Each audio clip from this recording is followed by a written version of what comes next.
What is going on YouTube? It's been quite some time. I've just had a lot going on lately. And I'm coming at you with this random video that I just felt like I had to make. And it's kind of like a theory, but it's more like a question I'm bringing up. So let's get started. So one night after me and my wife watched or rewatched Lion King, because neither one of us has watched it in a very long time, and so we rewatched it, and I brought up the question to her. I said, "Aren't there humans in this movie, like somewhere along the lines?" And she said, "No, I don't think so." And for some reason, I thought to myself, "Why hasn't anybody asked the question? Where in the hell are all the humans? These are animals we see every day. These are animals you can see right now in a zoo or in the African plains right now. Wouldn't there be a chance you'd see like a safari vehicle or an airplane flying overhead at some point in time during the movie?" Well, here's what I think has happened or could be a theory. And like I said, this might not hold a lot of water, but it's fun to theorize, and these are fake characters. So let's just broaden our minds just for a second and play around with the idea of what could be. Here's what I think. So in the movie, Mufasa and Simba are talking about life and life lessons, and Simba is talk about how he's going to be king one day, and he says, "All this will be mine. Everything the sun shines on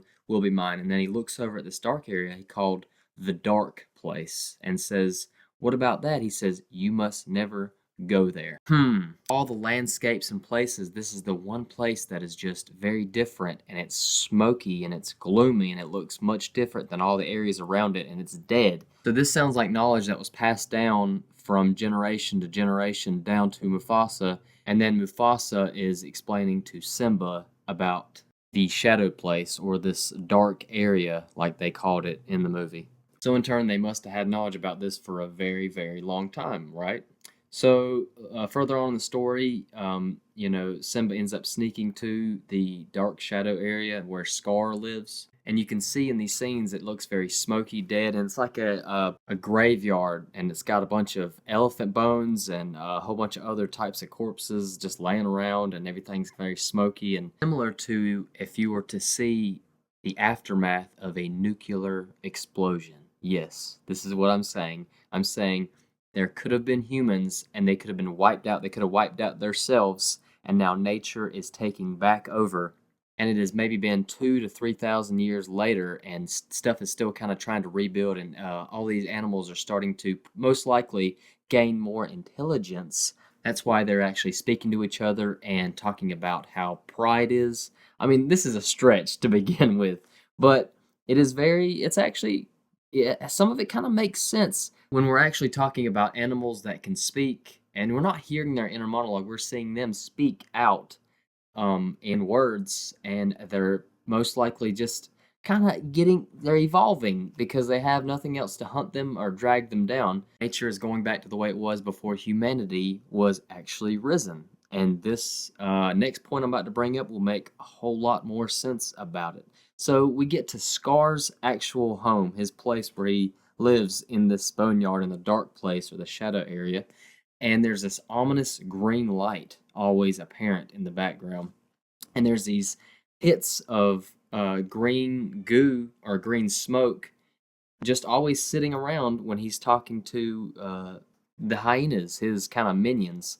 And you could see these pits just sitting there and glowing, but I don't know if anybody else sees this, but that's not natural. Green doesn't really occur naturally. Green little pools like this don't really happen in nature that much. So I'm calling nuclear waste here. So it's kind of piggybacks on the whole idea about the nuclear wasteland or some areas. Also say, well, why don't all these areas look like this in the movie? Oh, this is actually very big pride lands, and you can also say, okay, well, where's all the debris and all the rotted cars? Well, we're talking about the African plains. It's not like you're going to see cars stacked on each other or buildings falling apart and people running around and dead bodies laying everywhere, because this is the African plains, and we're only seeing this little portion in this world, in the world of Lion King. We're not seeing any other parts. We're just seeing Africa. So that kind of helps my theory just a little bit because you don't see anything else.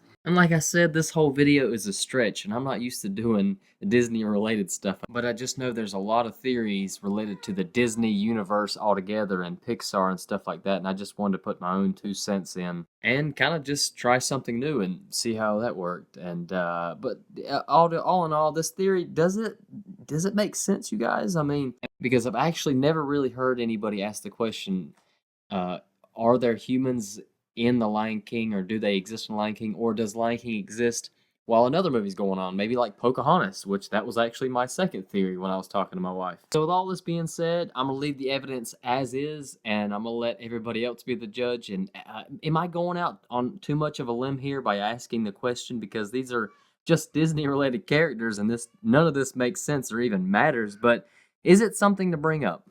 So anyway, guys, have you ever actually asked this question? Does it even matter to ask this question where the humans are, because the main focus are these animal characters and not human characters? Let me know in the comment section, and let me know your thoughts on this theory as well. And do you like videos like this? If you do, let me know so in the comment section. I might do more like this in the future. Do not forget to stay tuned and hit that subscribe button so you can stay up to date, and hit that bell for immediate notifications. We sure do appreciate it. Oh, and by the way, have a good day.